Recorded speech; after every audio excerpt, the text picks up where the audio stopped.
Okay, everyone ready? We're ready. Okay, so it is 6:30. So good evening, everyone. I want to call this remote school committee meeting of Monday, March 23rd to order. Roll call. Kathleen Amaral, Here. Chris Oliver, Here. Carol Karafotis, Here. Shannon Jenkins, Here. John Nunes. Yeah. Very good. So for everyone that's watching or who will access this later on, this is quite awkward, but due to obviously the state of affairs and Governor Baker suspending certain provisions of the open meeting law to allow, since we can't meet in person, to allow us to be here on Zoom with you. We're streaming on, you're watching us on YouTube, the Dartmouth High Media YouTube channel.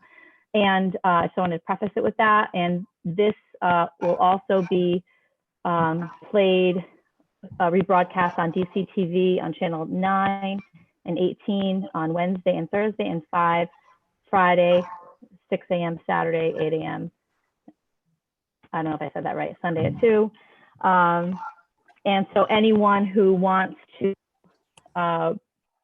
comment on any of the items that are on the agenda, then you are in the description here, we ask that you email starting now to Kate Genther. That's Kathleen with a K, Kathleen Genther, GENTHNER at dartmouthschools.org. And she will relay your questions to us. And so hopefully you take us up on that. With that said, 6:32, we have reserved time for public comment. So we've allotted here, as we typically do, 10 minutes for public comment. But I think that we can be a little bit flexible with that because there might be some delay in people emailing Kate and getting questions or comment, well, not questions for public comment, but your comments to us. Does that sound about right? So with that, I just ask that you email Kate with any comments right now, and we'll just kind of stand by. Receiving none so far. Okay. Don't be shy. It's hard to read the room, so we'll just sort of sit back and wait if that's okay with everyone. Sure. Fine, no problem.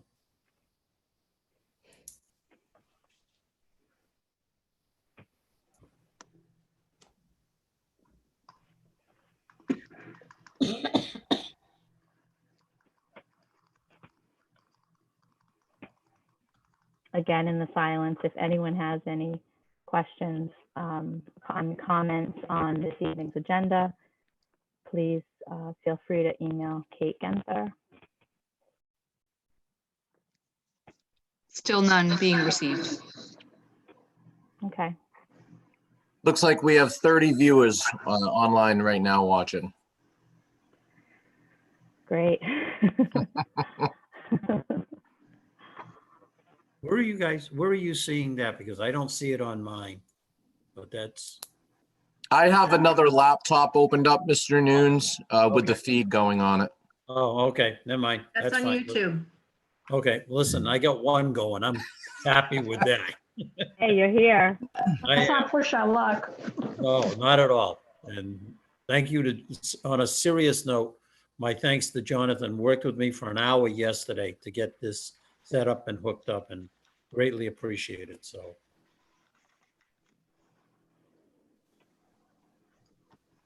Still no emails coming in. What time are we at? Okay. 34. Another minute or two? Sure. Yep, that's fine. Now, again, anyone that's watching, if you have any comments regarding the agenda, please email to Kathleen Genther at dartmouthschools.org. That's KATHLEENGENTHNER at dartmouthschools.org. Sorry for being repetitive, but there's a lot of. Nope.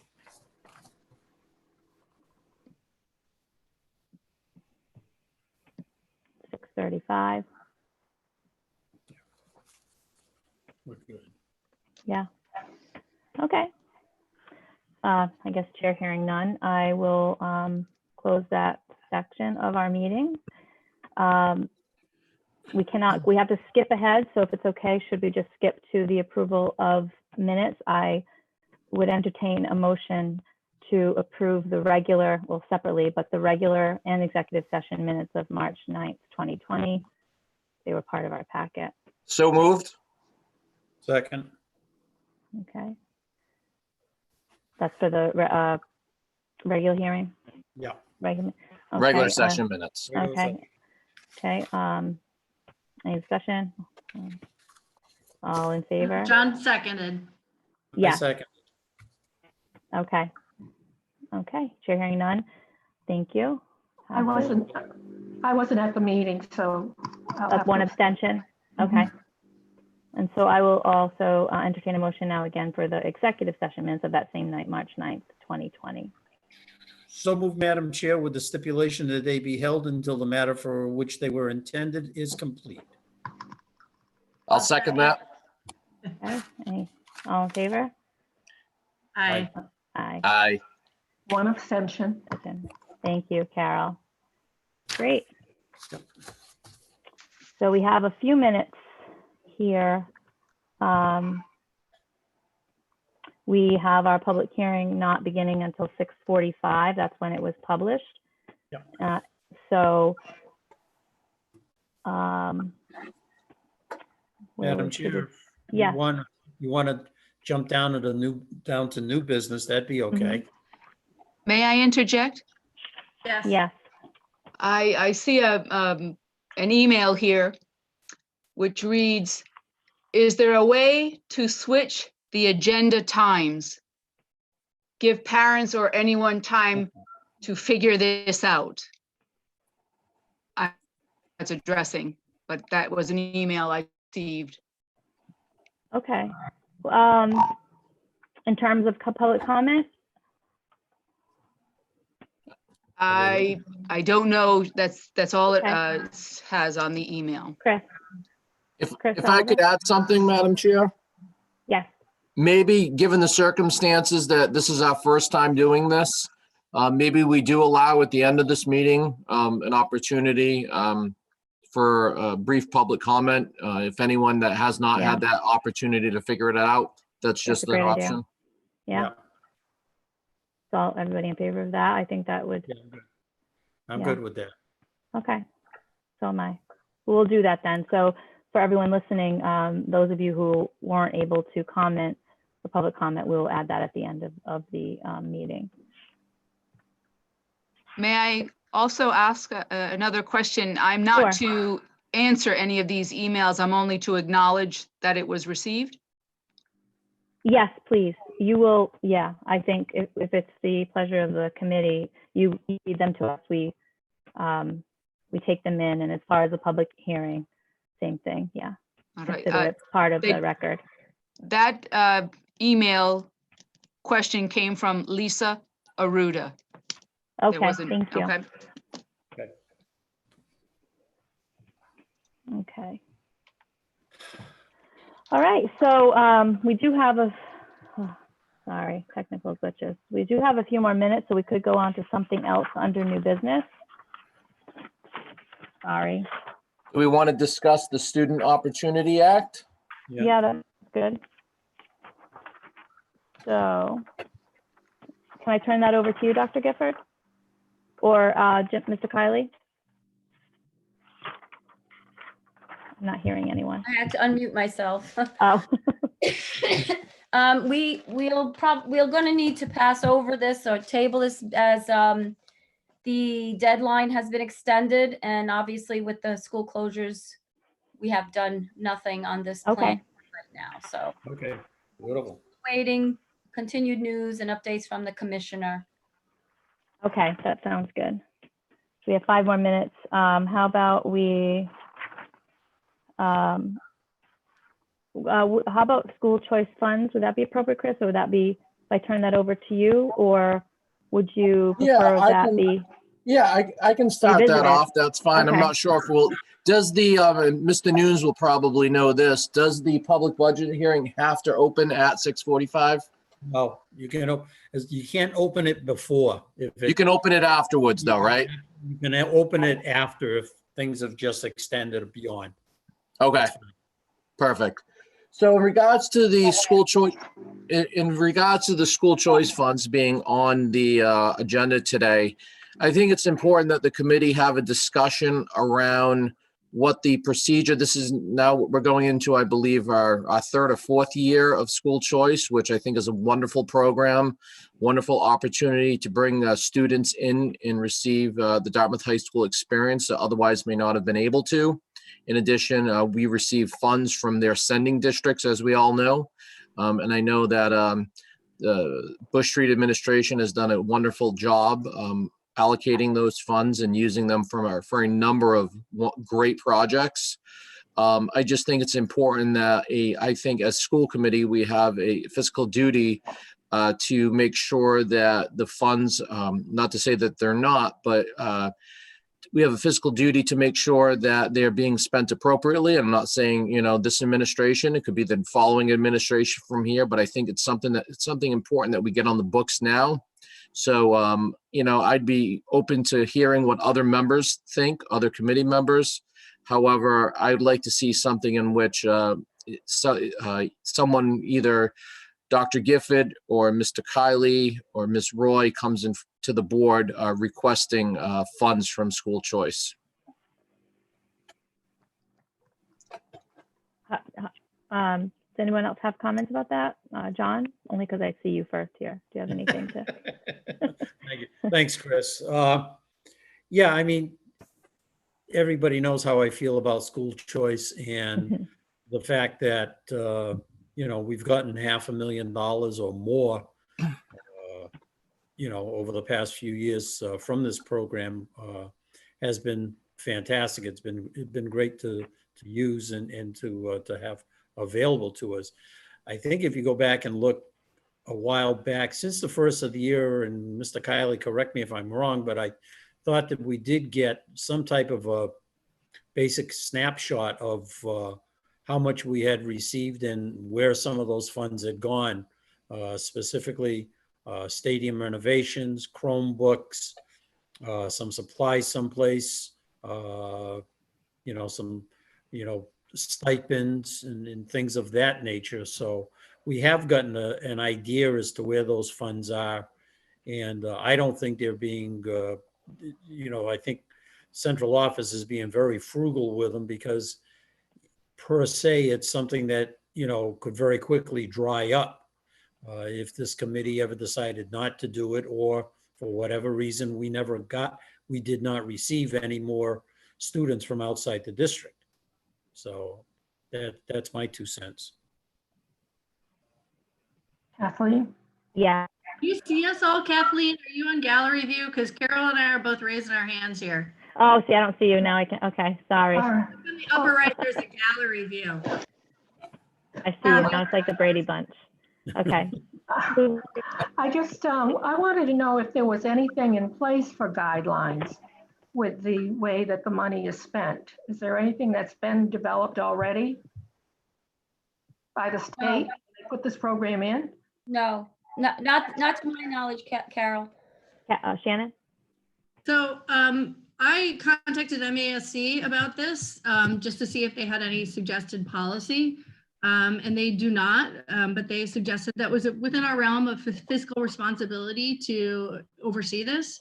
There's nothing here, there's no accusations that this is being misspent, but all of the other budget items that are spent by the school district are approved by the school committee. We do get a report about what's coming out of school choice funds, but that is post hoc. And I believe that because of our fiscal responsibility, that should happen before funds are expended. And again, this is not anything about the current administration. I want to be 100% clear of that. And I don't think there are any funds that we approved. This is about creating processes that last beyond this school committee and this administration. Having served on the finance committee, I feel like this should operate sort of like a reserve fund, where at any point in time in the year, the administration can come to us and put forward what they want to spend that money on, and then we can vote to approve it. And again, it's not about anyone that is in my little gallery here. It's more about setting up processes and procedures that are fiscally responsible. And so I would like to see a process developed whereby we have some say, just like we do over the budget, of expenditures that are going to come out of that account, because we're talking about significant amounts of money here. Yeah. John, you raising your hand or no? Yeah, I am. Okay. Here's my concern, in all seriousness, as to how much are we going to, start trying to quote unquote micromanage anything that goes on. I mean, understand that there are grants that we apply for and get, i.e., Title I and 94, 142, and those types of deals. Are we going to get into funds from student activities and summer grants and student parking and athletic revolving and the concession account, et cetera? I mean, how, what are we going to be doing here? I don't want to hamstring central office when they try to do something, because sometimes certain things have to be acted on like yesterday versus, okay, we can approve it today and they can order it tomorrow, especially in this day and age with, the way meetings are going, and, we're not all, we're meeting like this, which is great, but, we meet, we get together once, every other week or once a month, depending what's going on. So I just don't want to hamstring central office with where things are and what they do. I saw Chris's hand go up, and I know Dr. Gifford did too. I'll go with Chris and then Chris. Thank you, Kathleen. I understand what you're saying, Mr. Nunes. And I do think, though, that this is a little bit different than revolving funds or the grants. Grants are, are applied for most of the time, or a lot of the grants that we're receiving are entitlement grants. They're already being applied, or, into our budget system, and it just makes up part of what we do every day. School choice I see as above and beyond monies, whether it's to fund our one-to-one Chromebook program, which is a large amount of money, or whether it's to put money aside to help for the stadium or big renovation of the Dartmouth Middle School, Dartmouth High School library media centers. So I guess from my point of view, all I would be looking for, and I understand, I don't want to have to micromanage, and I have a lot of faith in the current administration. I don't think it's about micromanaging. I think it's like what Dr. Jenkins said, that we just do have fiscal responsibility when we're looking at hundreds and hundreds of thousands of dollars that are coming in and out every year. And it may be as simple as, and I don't have the answer for this, but maybe it's as simple as we set a threshold. Anything over $1,000, you have to come to school committee for. It has to be, if it's something that's an emergency that needs to be spent, maybe you go to the chair, you get prior approval from the chair, and then afterwards, next meeting, we just bring it to the board's attention. I just like to be a little more involved in it. That's all I'm asking. I saw Dr. Gifford, and then I'll go with John, then I'll go with Shannon. It's like a video. Sure. So Mr. Kiley and I have obviously talked about this quite a bit. We do find it a little bit difficult to think about coming to the board every single time we want to use it, because as you know, decisions have been made for little items, for things like the iSTEM program. I'll use that for example, trying to determine how do we fund that, and immediately we say, okay, school choice, and we give permission. So some of those in the moment decisions that are made, as Mr. Nunes said, it would take time to be able to come to the board for everything. With that said, I certainly could think this is a bigger conversation, because Mr. Oliver just mentioned a couple of things that might be the middle of the road kind of things, whether it's a threshold, more updated. I think now we give maybe a twice a year update on what the expenditures are, perhaps. Every month would be not a problem, obviously, at all. Bigger expenditures such as a stadium project or a one-to-one, certainly to have a bigger conversation. I'm just really anxious, I guess, about locking in an explicit procedure that ties our hands when decisions have to be made. So that's all. Who is next? See, I forget. Shannon? So I don't see a problem with immediacy. If there's something that should be happening, all we need is 48 hours to call a meeting, right? If we're gonna, 48 hours is nothing. So I don't really see that if something really came up, we can arrange to have a meeting. If someone said to us, it's really important that we need to do this, I'm pretty sure everyone on the committee would make it work. Even if we're a 5 or 10 meeting, we could do that. I think Mr. Oliver's right. I think maybe setting a threshold, and below a certain threshold, we don't need to, just pre-approve it and we get regular reports. But we're talking about expenditures that are in the hundreds of thousands of dollars, over which we have no input or oversight at this point in time. And that makes me uncomfortable. Again, it is not about, I want to reiterate, anyone at this table, but one of the key responsibilities of the school committee is providing financial oversight. And we've got an account that, has hundreds of thousands of dollars in it. These are not small little accounts. These are not small little expenditures.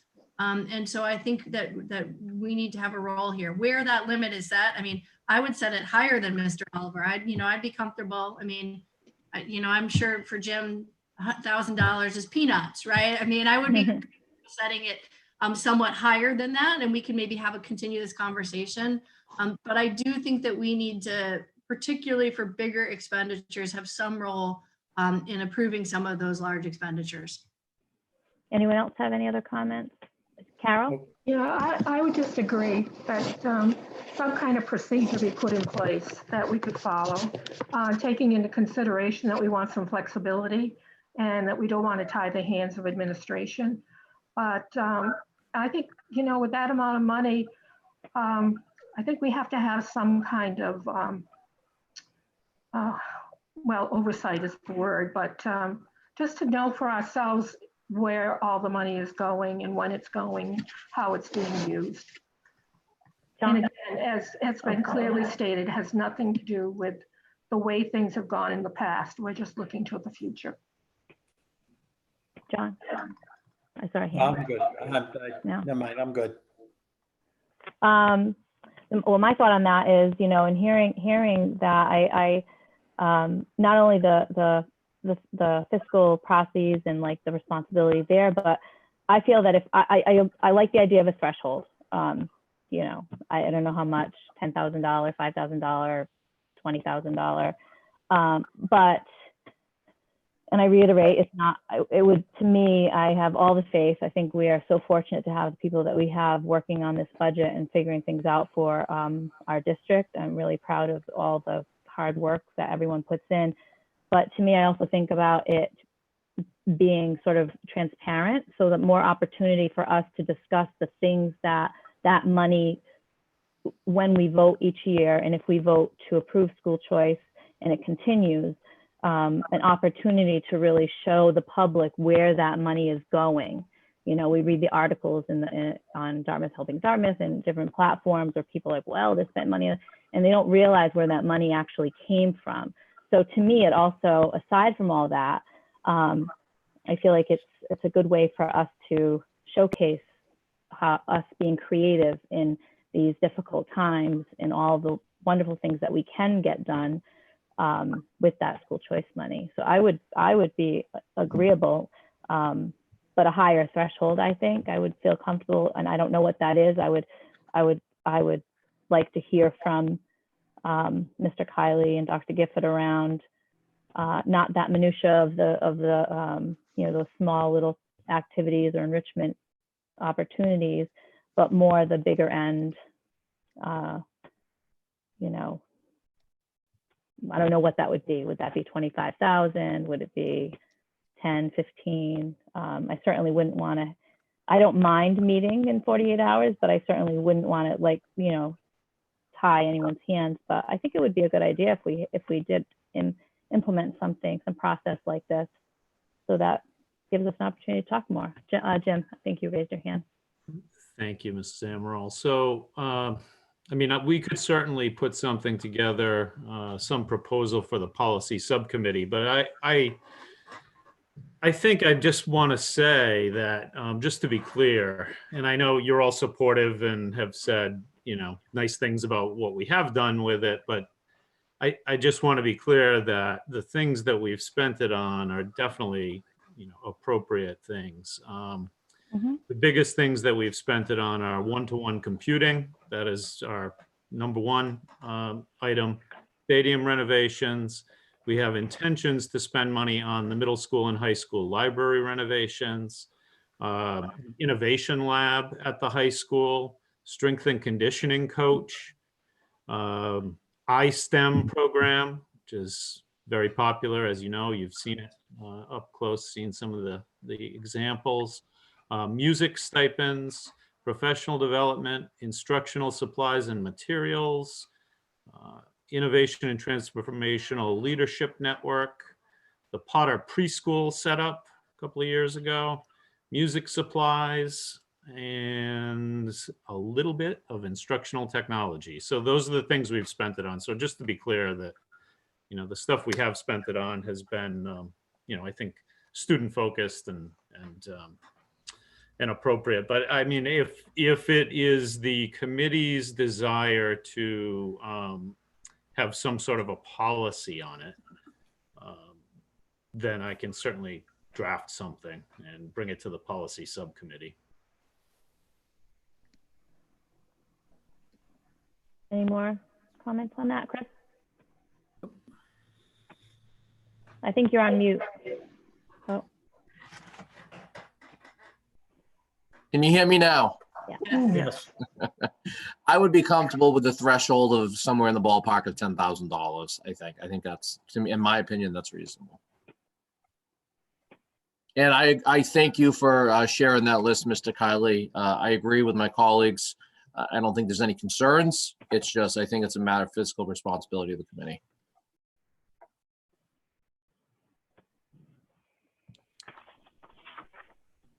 Great, okay. And so with that, now we are past our published time, and I guess a roll call. Oh, well, I would like to enter into that public hearing, and I need a roll call. Kathleen Amaral, Yes. Chris Oliver, Yes. Carol Karafotis, Yes. Shannon Jenkins, Yes. John Nunes. Yes. Okay, so I don't know how many people have emailed. This now, we're in the public hearing for your comments on the proposed fiscal year 21 budget. And please feel free, if you haven't already, to email Kate Genther, that's Kathleen with a K, KATHLEENGENTHNER at dartmouthschools.org.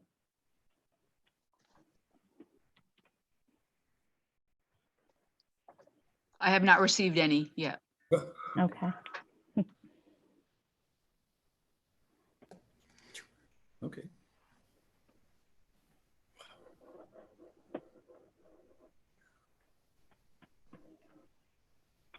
Madam Chair, Yes. I'm just making sure, have we made it clear to the public or anyone, the viewing audience, that what the public budget hearing is for and what the expectations are of people? As far as asking, Right. from our continued discussions on the budget, I think it was published, correct, in the Standard Times. So want me to read It was published last Monday. Monday? Just looking for a time filler. Ms. Paveo told a really cute joke this morning on the DeMello morning messages. I can repeat that. Oh, goodness. So yeah, so I guess if anyone has any questions, even if you haven't really been privy to our conversations around the budget, you certainly are welcome to email just statements around what your priorities are, or as a community, what you want to see happen or not happen. There's been a lot of dialogue, of course, not within the last, week or so with something else we'll discuss on this agenda, but perhaps something is very important to you and you understand that we are in a time where our budget is tight and that it doesn't look great. So that would be appropriate, I suppose, as far as a public hearing on. I don't want people to feel like they don't have value to add if they're just not really knowledgeable about those line item numbers. Anything to do with student learning and social emotional well-being and our teachers and anything that happens within the school system relates to our budget. So email Kate.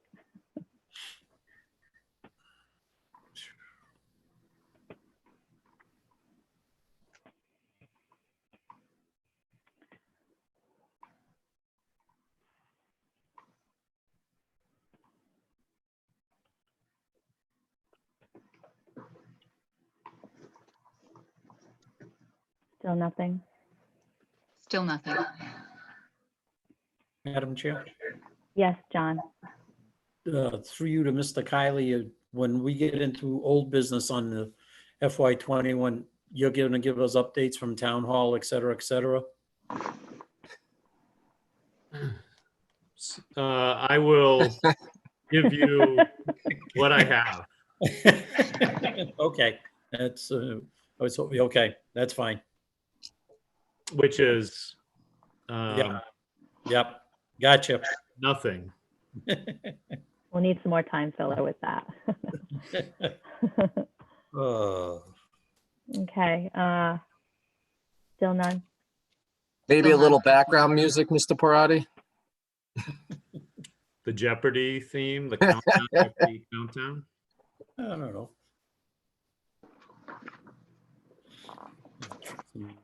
Don't be afraid. Some upbeat Trans-Siberian Orchestra music. Uh-oh, what happened? Mr. Pratt's playing music. Mr. Parati's going to share a little something. Oh, this is fun.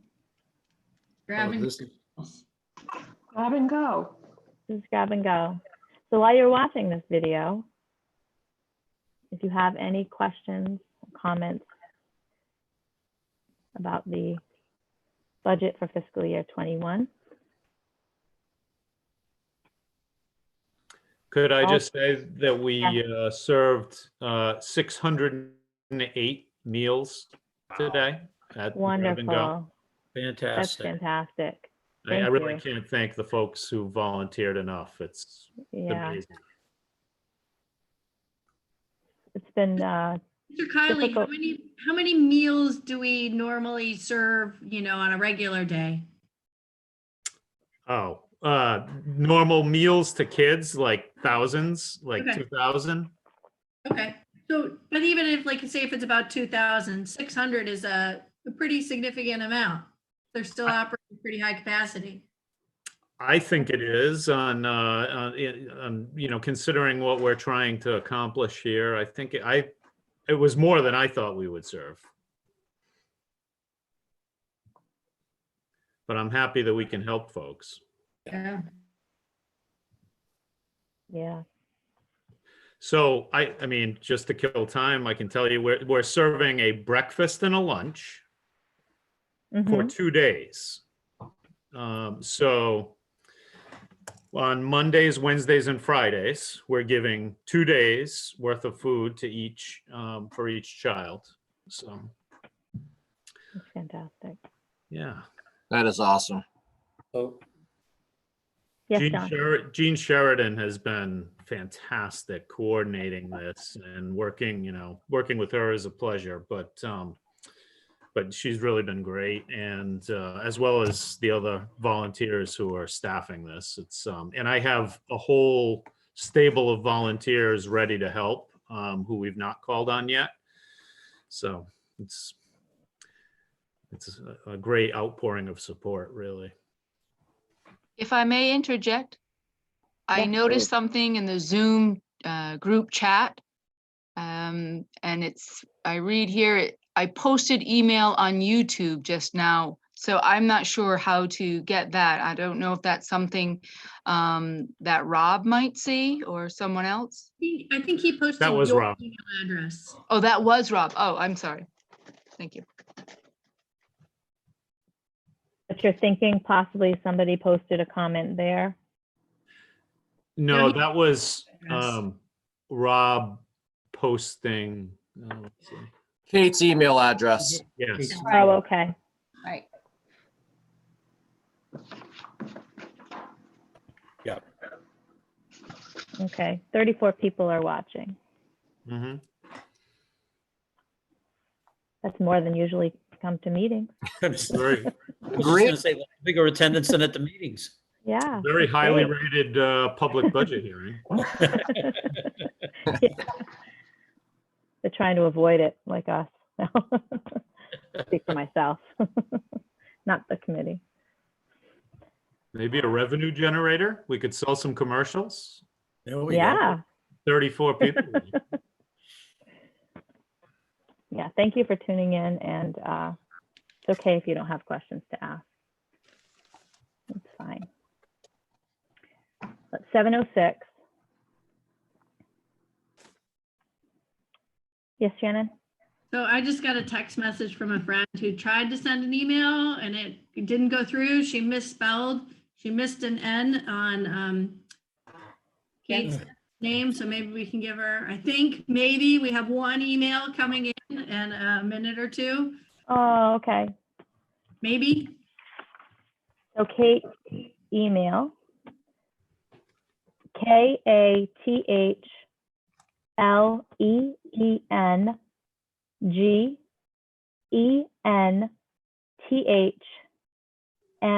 KATHLEENGENTHNER at Dartmouth Schools with an S .org.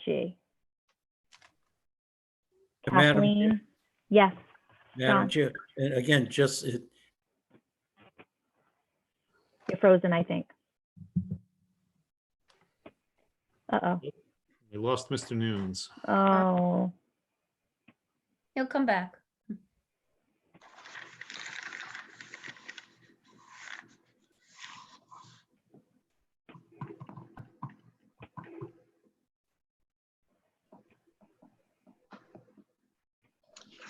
The question came in. yay.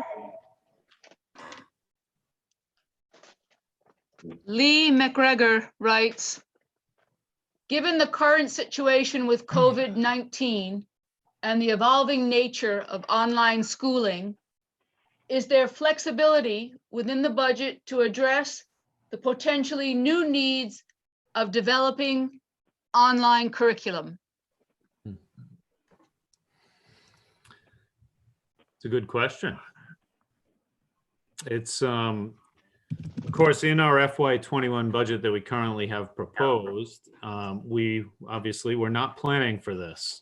What we're finding as we begin this sort of new reality here is that there are things that we probably would need to spend money on and things that we would save money on. And, you know, developing and the tools that we're using are largely things that we already have or are able at the moment to use without very, you know, great cost. So it's an evolving, you know, an evolving issue. There's so much uncertainty relating to this, though, in terms of the impact on the overall budget and the town's budget moving forward, and tax revenue, local receipt revenue. There's so much that we don't know yet, and the duration of this is going to play a big role in the impact long term. So. At this point, we don't have a whole lot of answers from the state as to how they are going, what pronouncements they're going to make on school finance.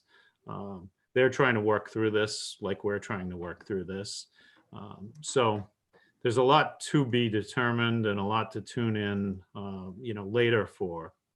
But I do think that we do have resources available to allocate to make sure we can stay in touch with kids and provide educational opportunities through this crisis. Now, the FY21 budget doesn't really, hopefully we're long past this by then. But it isn't targeted to do that.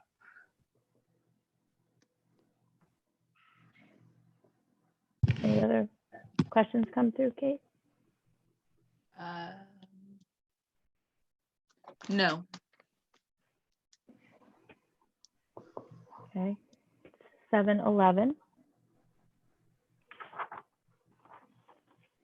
At this point, do you think it would be appropriate to make a motion to close the budget hearing? I would say so. How do the other committee members feel? Personally, I think we could close it, and if a question came up, we could always answer it the best we could. I agree. Certainly, it's under under old business anyway, a discussion of the budget specifically. So if we already agreed to have public comment at the end for a few moments, and that would be appropriate. But again, anything goes tonight, it seems. Absolutely. Oh. Well, if that's the case, Madam Chair, I would like to make a motion that we close the FY21 public budget hearing. The time is now 7:12. Second that.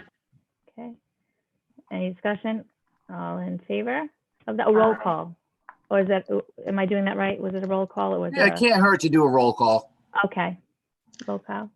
Kathleen Amaral, Yes. Chris Oliver, Yes. Carol Karafotis, Yes. Shannon Jenkins, Yes. John Nunes. Well, we lost John. He's still not back. Oh, there he is. No, he's there, but he's on mute. You're on John. mute. You're on mute. There you Yeah. go. You're a pro. No, I've got I keep, for whatever reason, and we had this issue yesterday, is my internet keeps dropping off. I keep losing my connection, so I'll very quickly come back. Because all of a sudden, what will happen seriously is somebody's face will freeze and I'll know I've got a problem. What can I say? That's how I know. Okay, so in terms of now do we now need another roll call for? No. Okay, we're back to our open meeting and we will go to the next item on the agenda, which is old business, a discussion on the fiscal year 21 budget. I know we kind of talked about it. I don't know if anyone has any other comments. I'll turn it over to you first, Jim. Thank you, Emerald.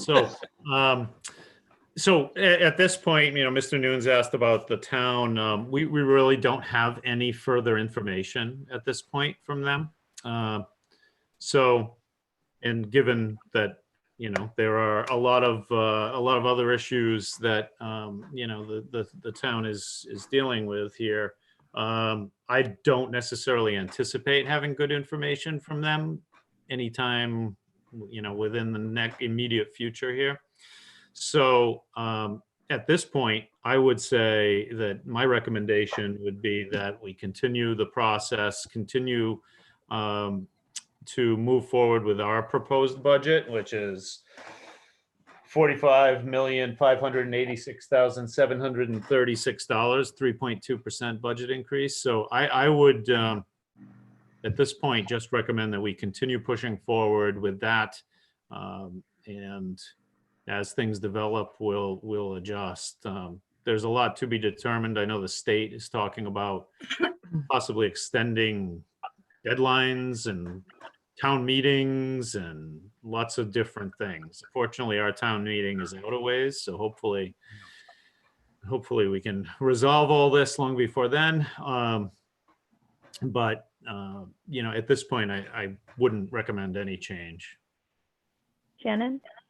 Yeah, I was just gonna ask Mr. Kiley about sort of extensions to the budget timeline, given just, I mean, how much uncertainty, right?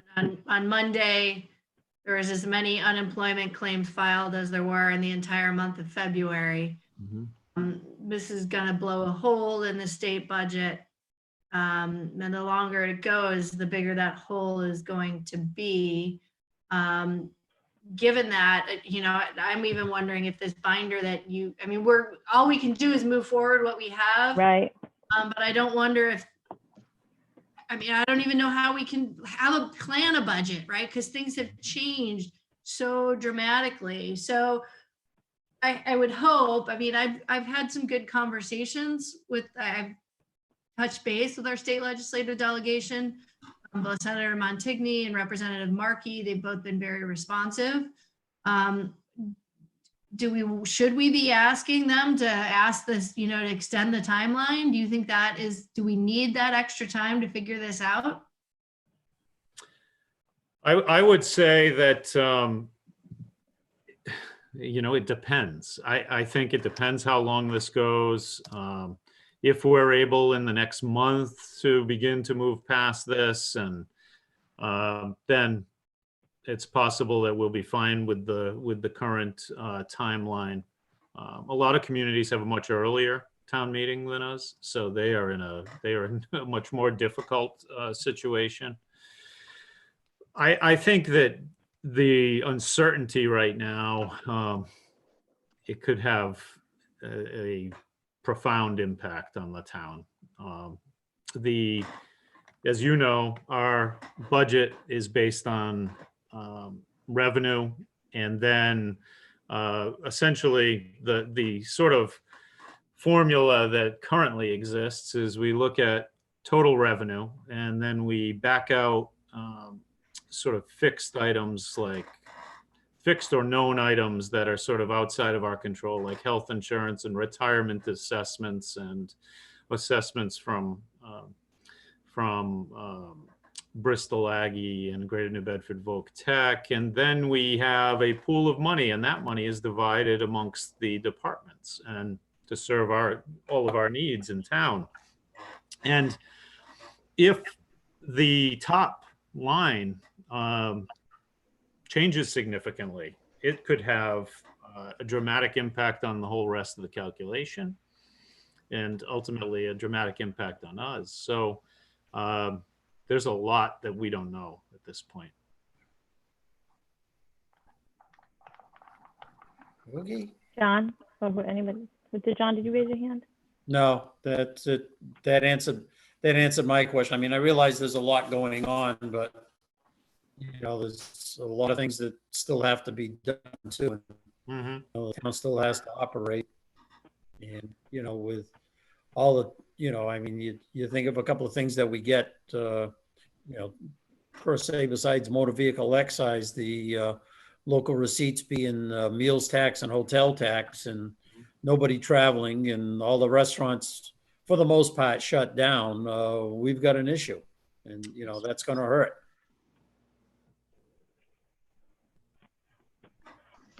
Okay. Anyone else? No?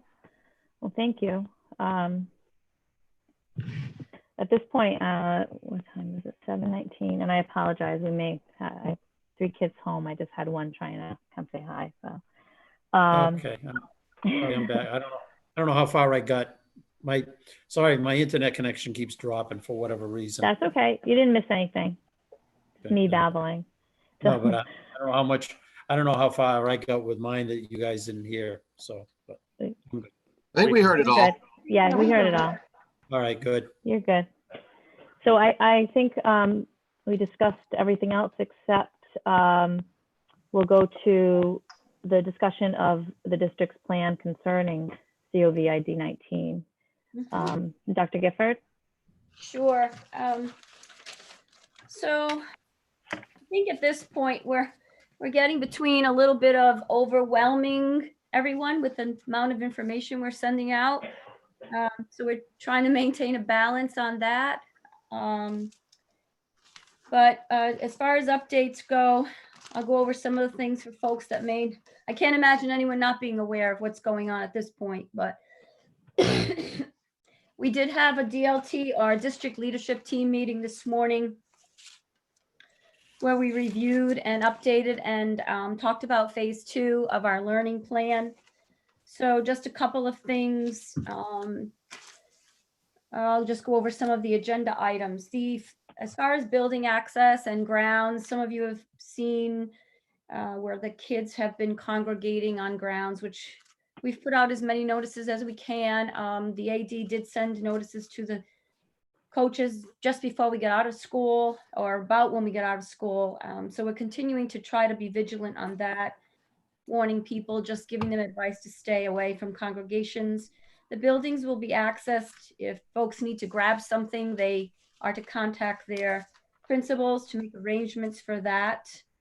The technology crew has been working very hard, even on Saturday with Mr. Galashaw, to round up extra Chromebooks, those that have maybe have been on carts, because as you know, being on carts, they didn't have to have charges to them. So they've been matching charges with Chromebooks.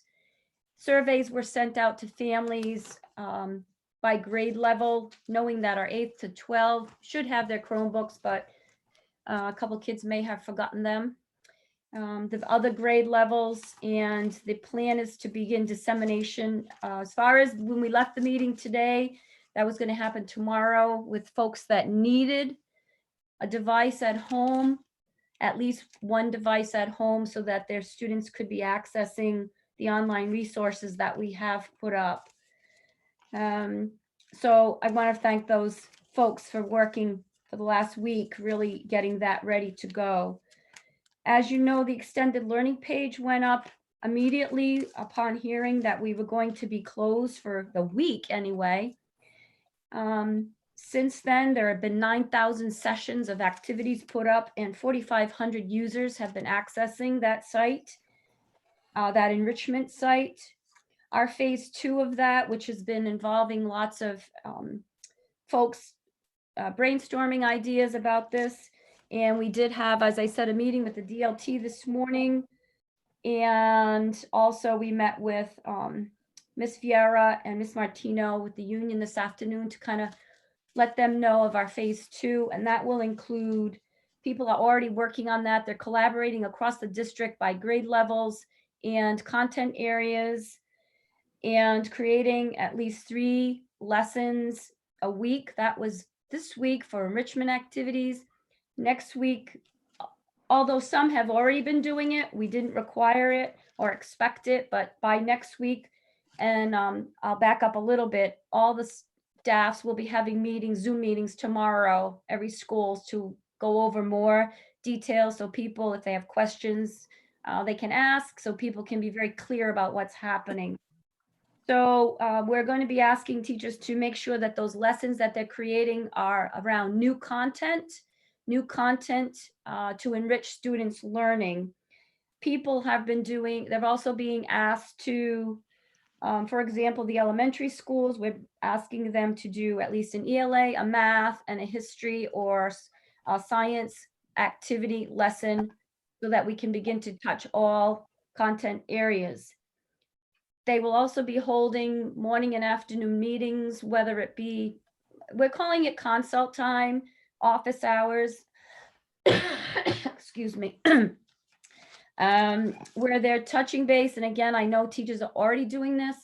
They're holding a morning meeting, giving kids the objectives for the day, asking kids how they're doing. People are very happy to be together, and then sending them off for the day to do their lessons. As you know, the high school have lots to do because all of their content teachers will be posting lessons, and then checking in at the end of the day. Are there questions? How are you doing? What do you need? The guidance counselors, both at the high school and middle school, will be holding office hours every day. They can reach out via email, telephone call, whatever it might be, to continue to touch base with kids, check transcripts. The middle school is just finished creating their schedule for that, and that will be going out to parents as well. We have a few folks leading various teams, such as the related service teams, the program special ed teacher teams, and those meetings are ongoing, beginning, some of them are beginning tomorrow, some have already been ongoing to facilitate just, again, the collaboration that's happening, but also to be there to answer questions, help people wade through this. Let's see, I'm looking at my notes here. We did have, Lori Jodwin and I have had a couple of meetings, or virtual meetings, conference calls with our attorney, special education attorney, Kat Lyons. She continues to update us as to how we can best service all of our kids. And I believe Russell Johnston from DESE has a conference call going out on Wednesday, which we'll be attending. Also, as you know, we continue to meet with the commissioner and the other superintendents virtually, and hope for more updates this week. The central office team is planning on holding a virtual public forum this week. We're thinking perhaps that will be aired on Thursday. We have posted where folks can send questions about this ongoing issue to us, to an email address that we put on our latest document, our latest informational document. We will be answering those questions, kind of like you did tonight, but not live, because the questions will have been sent prior. We have them, we'll be able to do a recorded Zoom meeting that we will then publicize. So we're calling it a virtual public forum. Let's see. As I said, tomorrow, every single staff will be having a staff meeting, which we will be bopping into to listen to make sure the message is continuing. Excuse me again. As you know, I've had a cold. Hear what everyone is hearing and to be able to answer questions as they come up.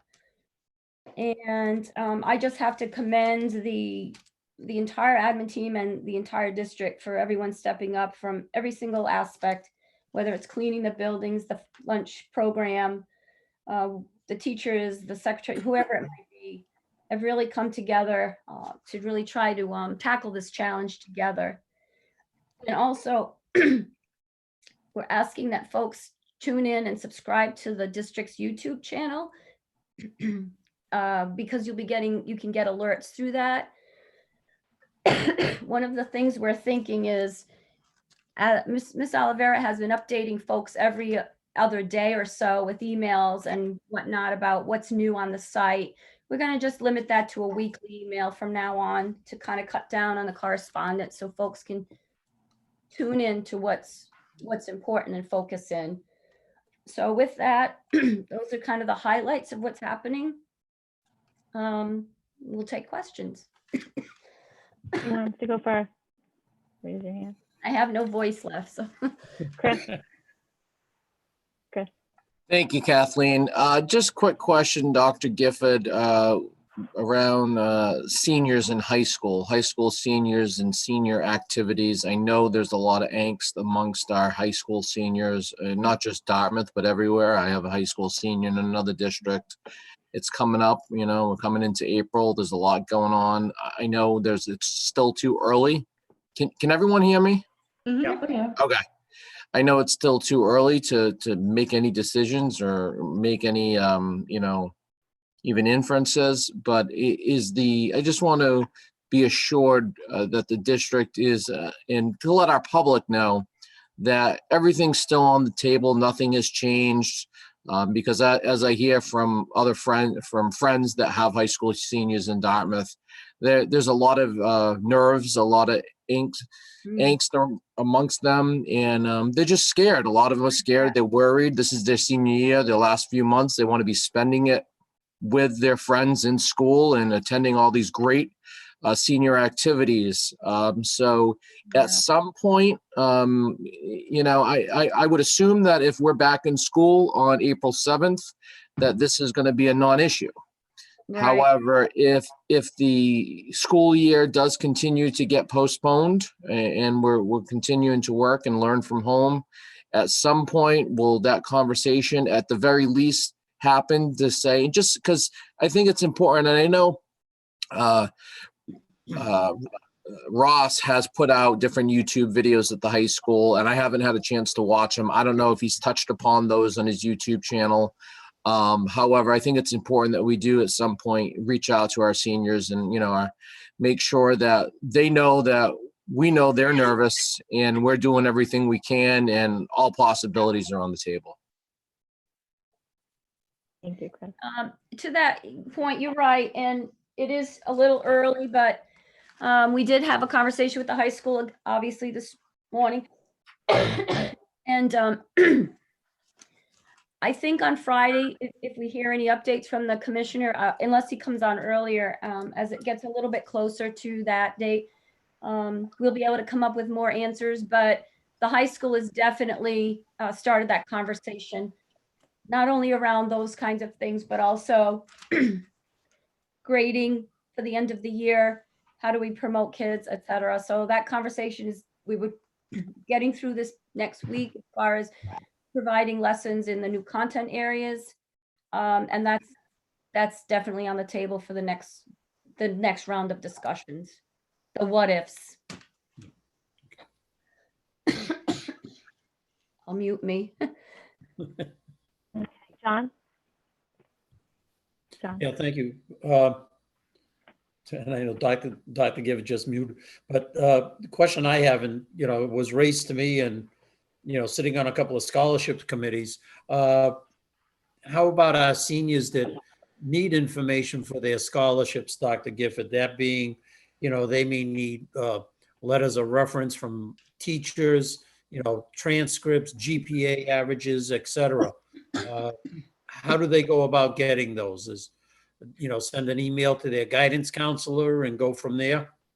Yeah, one of the things, the guidance counselors, and let's talk the high school, because that is really the important thing for that. Yeah, that's the one I'm concerned about with. The guidance counselors are beginning to hold office hours, 3 hours a day. That was posted on our Facebook page. I think it was 9 to 12, if I recall correctly. But the best thing is to check the Facebook page for that brochure or document, because it obvious. Well, I think the kids would know who their counselor is by now, but it goes by their alphabet. But they will be available. They can either call or email them, but for any of those questions. It sounds 8 to 11. Quick question, just to follow, is are the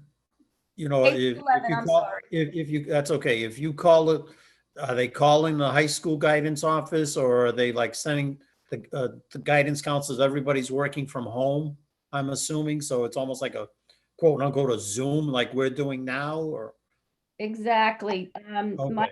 Yes, call, email at this point, whether they ask their counselor to set up a conference call with them, but the old-fashioned telephone is still just as good. Oh, I got that. Yes. Okay. Shannon? Thank you. I'm particularly interested in our long-range plans. A number of my colleagues are epidemiologists, virologists, immunologists. And from what I'm reading from them about the science of this, 2 weeks of social distancing puts sort of peak cases beginning of April at best. 2 weeks of major illnesses puts another 2 weeks on it. So from their estimates, these are people that PhDs in these fields. Our best case scenario is back end of April, the best case scenario.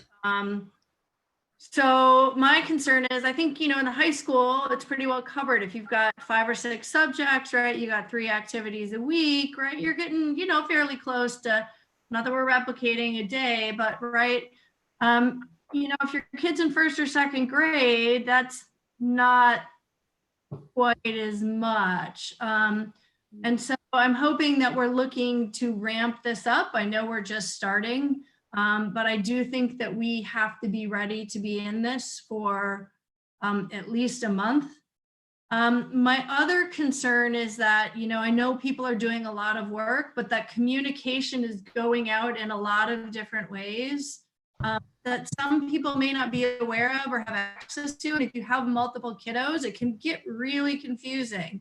Like, I know there's stuff on the portal, but that isn't really sort of, I went on there myself looking for stuff for my kids. Like, again, there's still not stuff specific for their classes. We've heard from 4 or 5, maybe, of their 12 teachers, and some of them are over here, and some of them are over here, and some of them are over there. Now, luckily for our older kids, they have those Google email addresses, so the teachers know and can communicate for that. But I think from what I'm hearing for a lot of parents, they're just, even though there's that extended learning site, it's not communication with their kid's teacher. And so I'm hoping that we can really communicate clearly tonight to our parents that may be watching. By when can they expect a communication from their kid's teacher? Because some parents still have not received contact yet from some teachers. And where should they be looking for this communication, particularly if they're, they're elementary, I can tell my high school kids, I tell them every morning, go check your Google email, go check your Google email. So I would like to ask that maybe we communicate that very clearly. By this date, you should expect to have this communication, and we're going to be using the email addresses that are in Aspen. I don't know, but I think parents want to hear that for reassurance purposes. We just talked about that today. The teachers are being notified tomorrow. They will be using Google Classroom for 6 through 12 because they're all very familiar with that. So that would be a good Google Classroom, at least for that. But again, talking even to a first grade teacher today, they're using it as well. So that more direct conversation or reach out, if you will, should be happening this week. Okay, so Yeah, parents should expect to hear from their teacher by the end of this week. Yes. Okay, and we will be communicating via the email that is in Aspen. So parents should log on to Aspen and verify that their email and contact information. That's a good suggestion. That's Okay, a good thank you. suggestion. If you don't mind, I wanted to draw everyone's attention to on the bottom corner. Mr. Ross Tebow is here, so Thanks, thank Ross. you for joining us. Oh, you're welcome. Thanks for So joining us, Rod. Whoa. Yeah. Yes, thank you. We've been Yes, having a conversation around, obviously the COVID-19 and what the high school is doing to prepare and guidance to prepare the students. We talked a little about seniors, and so and my colleagues can add to that. But since you're here, if you could share with us all of that. Sure. Well, thank you for having me. I've been watching, but it's a little delayed on the YouTube. I think there's a brief delay there. So the first thing I just wanted to speak to, Mr. Oliver talked about the seniors.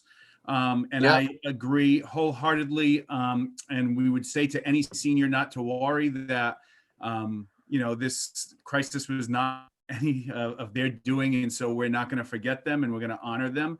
And again, I think to Dr. Jenkins' point, it's a little bit early right now, who knows how this timeline plays out, but we won't forget about our seniors. And that was the focus of a conversation I had with one of our student journalists today via Zoom conference for the Spectrum. He was asking about that. And that's our pledge, is that we're not going to forget about the seniors. They will be taken care of, from that perspective. Thank you, Mr. Tebow. You're welcome. Thank you. And then in terms of the grading, I followed that conversation a little bit. There's a lot of thought and consideration that obviously at the high school level we'll have to think about. It was the subject of a conversation. I did a Zoom conference with the principals, high school principals from Massachusetts through the MSAA today. And Dartmouth is not unique. Every community is in the same boat. And I think one of the things that, the high school have to wrap our mind around is we are 2.5 terms into a 4-term year. So what does that look like? And again, the thing I think that needs to guide us is probably to do no harm to students, right? We can't hold them accountable for things beyond their control, like the interruption to schooling here. So that's important to keep in mind as well. In terms of, and I think when I was logging on, I got cut off. So I don't know what Dr. Gifford shared, but in terms of the communication from teachers, we have a faculty meeting set up tomorrow. And by Thursday of this week, through Google Classroom. Every teacher will have put out some resources and enrichment learning experiences for students. So that will be up and running this week. And then I don't know what other questions you guys might have. I'll be happy to Great. answer. Great. I see Shannon's hands up first. So I think one of my concerns, I mean, we're struggling with a lot of the same issues on our campus, like how do you grade people? And, you know, I mean, and two, when they're not, they've got other things that are going on and challenges that they need to deal with. But one of my particular concerns among my students, and in particular for the kids in high school, is that if you're struggling in a class, sort of the runway for recovering has really Right. shortened. So I really hope that we do, you know, you don't want someone to get held back because they didn't have the month of April to recover in whatever class they're doing poorly on. I'm sure you guys are talking about that. So maybe you can share sort of what you guys have been talking about around some of those kiddos who are struggling. Sure. So one of the things, and again, we had one virtual faculty meeting last week, have another one tomorrow, but one of the things that we talked about, and Dr. Gifford and I certainly shared the same messages, to extend yourself for students in terms of allowing them to recover and make up missed assignments. In one of I'll be emailing out all the high school parents later on this week, and all the students as well. And I've encouraged the students who have reached out to me to reach out to their teachers to find out what assignments they should focus their attention on. The one thing that we do have is time, right? Because everyone's home right now. So, you know, that there is an opportunity there to make up missed assignments or to recover assignments. The message to the faculty really is that it doesn't, just regardless, even if the COVID-19 crisis was not here, one of the things we talk a lot about at the high school is if it's important that students learn the material in September, October, or November, it's just as important in March, April, and May that they learn that material. So giving them a 0 or not letting them, you know, improve their work doesn't do anyone any good. And it certainly doesn't reinforce that message that learning is important. So that's kind of the conversation that we'll have, part of the conversation that we'll have tomorrow. I will be encouraging teachers as well as students to extend themselves because we're all in this together, and it won't do anyone any good to have lots of kids failing to get across the finish line, whether they're in 9th, 10th, 11th, and certainly our 12th graders. So I anticipate that teachers, as they always do, will extend themselves and really work with our kids to make sure that everyone is successful. Thank you. Does anyone else have any questions? Dr. Karafotis? Yeah, I just have a question. My granddaughter is in one of the advanced placement classes at the high school. Now, how will that work? I know she's been getting classes right along. The teacher has been doing that. What about the test? Will there be a test? How will that work? So just today, and actually just midday today, College Board updated their website.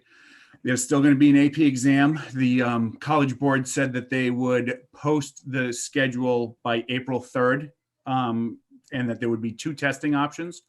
They are going to allow students to test in their house on any device, whether it's a smartphone, a Chromebook, a computer, any kind of device they'll be able to test. In addition to that, the College Board's putting out free resources for students to review. But beyond that, the exam for this year and this year only is going to be streamlined. It's going to be a 45-minute exam, and it's going to focus on content that would have been covered by most AP teachers by the first week of March. So that's how the College Board has attempted to level the playing field.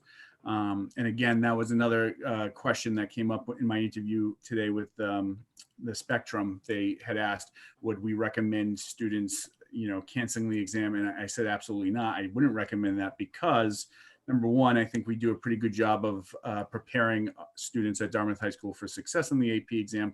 But beyond that, College Board, you know, students across America are in the same boat in terms of having their schooling interrupted.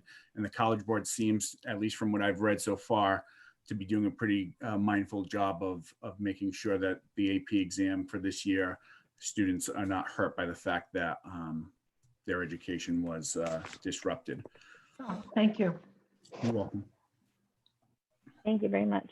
Anyone else? Good. No. Thank you for joining us. Oh, You're welcome. yeah. Thank you very much. That was helpful. And thank you for all that you and your team are doing. Very much. So, all right. Does anyone else have any comments beyond that, specific to the district's plan with dealing with this pandemic? I would just like to say, I thank Dr. Gifford for her updates she's been providing over the past couple of days. I find them very helpful. Also, in addition to the correspondence that's been going out to the parents that I've been receiving as a parent, I think Dr. Gifford and the district as a whole is stepping up their game. And I think it's important for our students of the Dartmouth Public Schools. So I appreciate all the time and effort that the administrative team, as well as all the teachers and staff of the Dartmouth Public Schools, is putting into this. Yeah, I reiterate that, and I would be remiss not to mention, you've seen my advocacy around the special education piece and IDEA, and I'm really happy to see, some shifting and some conversations around feedback resulting in the interpretation of the original guidance from the beginning of the week. And so hearing teams kind of talking about how to differentiate, related to this and all of that is exciting, because as a parent of someone, who relies on that to kind of sustain some sort of, at least not regress, it's really encouraging that those conversations are happening week. I understand tomorrow I'll be on a call professionally, and then Wednesday I think there's another one. So it's ever changing. It's a lot. I mean, it came at us, and everyone's come together in a great effort to do their best. And so thank you for putting up with our advocacy, our questions. I'm sure the parent community, and so this getting on top of it, and what the school is doing as far as updating people is a tremendous effort, and really proud to be part of this district. So thank you. Anyone else? Not regarding this, no. Okay. All right. So I really don't have anything else as to report. I think we've talked about all important stuff that's happening right now. And as hear more from that, I will turn it over. I think John, do you have some things? Yeah. Yeah, I got a couple of things. Thanks. You're welcome. Madam Chair. A little bit of good news. Congratulations to Lindsay Oliveira for making the Standard Time Super Team as Girls Player of the Year, and also getting the Dave Cowens Award for 1,000 points, et cetera, et cetera. So, congratulations to her. On a different note, and as I say, sometimes I live on the wrong side of the street. I never hear much of anything, but I did get a couple of phone calls yesterday, and I even going by the stadium, going out to run an errand. There were a number of students at a number of people, I would assume they were students at Memorial Stadium. Some, quote unquote, practicing lacrosse. I don't know if it was captain's practice or what it was. And it looked to be some playing soccer. And boy, they're not, in this day and age with what's going on right now, they shouldn't even be there. I know our facilities are closed, but somewhere down the line, parents, please, you've got to keep your students at home and not in congregations, big crowds, et cetera. I mean, there was a thing on the news yesterday, somebody asked one of the doctors on television about playing tennis. And he's like, well, yeah, you're 6 feet apart, so your social distancing is fine. He says, well, what do you do when you pick up a tennis ball and you've been playing, and you always see tennis players, wiping their forehead with perspiration, that type of deal. Same thing if you're playing soccer or lacrosse, somebody's picking up a ball, somebody's kicking a ball, you're close contact with people. So, please, unfortunately, I got it.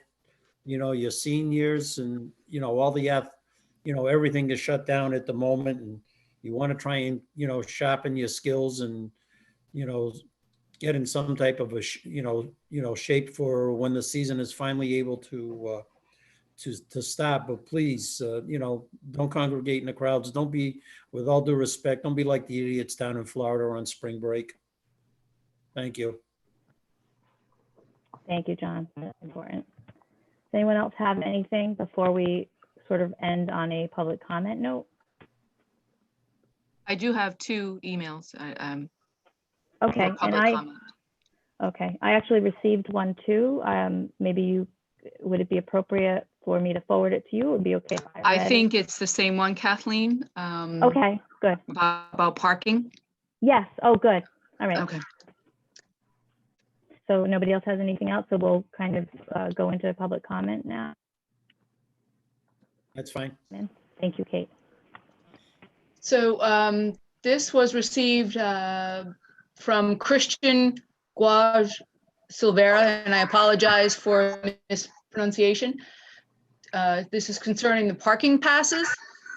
To whom it may concern, I am writing this letter in regards to the current cost of the Dartmouth High School student parking pass. I feel as though the students are being unfairly charged for yearly parking pass for a multitude of reasons, and I will explain. After speaking to Mr. Jim Kiley, I came to the understanding that the revenue from the yearly $60 parking pass goes towards plowing the parking lot in the winter, repainting parking lot lines, and general maintenance of the lot. The problem with that is all of these maintenance procedures should be covered by the taxpayers' dollars. All of the Dartmouth elementary schools, the middle school, and the majority of the public town buildings, if not all of them, are all plowed and paid for by tax dollars. There's no reason that the students should have to pay for the maintenance of the school's parking lot. Not only is it unfair for the students to have to pay for their parking passes, it is also not affordable for many of them. The students who are beginning to drive have many additional new expenses that they are responsible for. The extreme high cost of new driver insurance, purchasing a car, repairs, and gas are just some of the expenses these students now have to pay. Many of my peers are already living paycheck to paycheck between these expenses and trying to save up for college. At the end of the day, what ends up happening is that the parents of these students end up getting stuck buying the parking passes for them, which also is unfair due to the fact that they are already paying taxes, which should cover this cost. This policy of paying for parking passes is very outdated. When the new high school first opened back in 2002, students were assigned designated parking spots that had a number painted on it. They were only allowed to park in their particular spot. This is how parking was handled up until a couple of years ago. The policy has changed since, and this is no longer the case. The parking lot is now on a first come, first served basis. This goes for teachers as well, and the only people in the building with assigned spots are the administrators. So I ask you to please look further into this issue. It would be understandable if the parking fee was maybe a maximum of $20, but the truly equitable solution to this problem would be to make parking free, just like the other local students, or rather local schools and town buildings in Dartmouth. Thank you, Christian Guaj Silvera. I don't know if you want me to read the other email, or if you. What's the pleasure of the committee? Read them both and then we comment, or?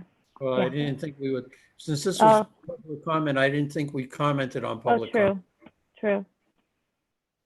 I'm sorry? I didn't think Go we ahead. commented on public comment. I have no problem hearing the other email. Okay. And this comes from, actually, I can't tell. They don't provide their name. It's someone named Kathleen. If this continues, and I'm not sure what they're referring to as this, perhaps the current situation, are there any plans for clothing drives as the season changes? That's the question. Thank you. Well, since that second one's kind of not budget related, I think I'll just throw my 2 cents in if that's all right with you, Madam Chair. Yeah, that's fine with me. I think everything is on the table, and if this continues, I'm sure that groups, whether it's high school groups or community groups, I'm sure will step up and do what this community needs. I know we're all pitching in, lending a hand to one another, and I just think that's something that that'll just happen, and it'll take place when the time is right. Agreed. Agree. Anyone else have any further comments? No? Okay. Oh.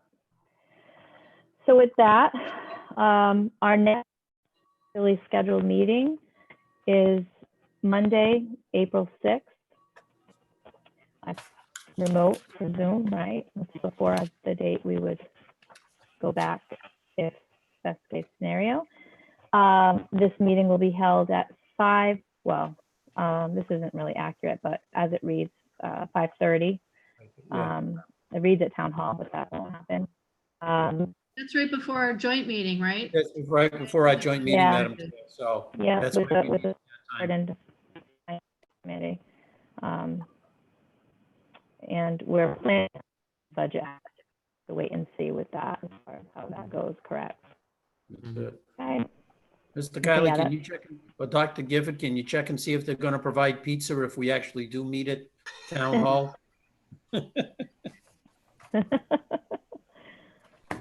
Okay, with that, I will entertain a motion to adjourn this regularly scheduled meeting and to go into executive session to provide an update with union personnel, not to return to this Zoom open meeting. So moved. Second, Okay, all in favor? Roll call. Roll call. Kathleen Amaral, Yes. Chris Oliver, yes. Carol Karafotis, Yes. Shannon Jenkins, Yes. John Nunes. Yes. Thank you very much. Good night. Good job. Yeah, very good job, Kathleen. Good job. Oh. Uh-oh. How do I get out of here? Leave meeting.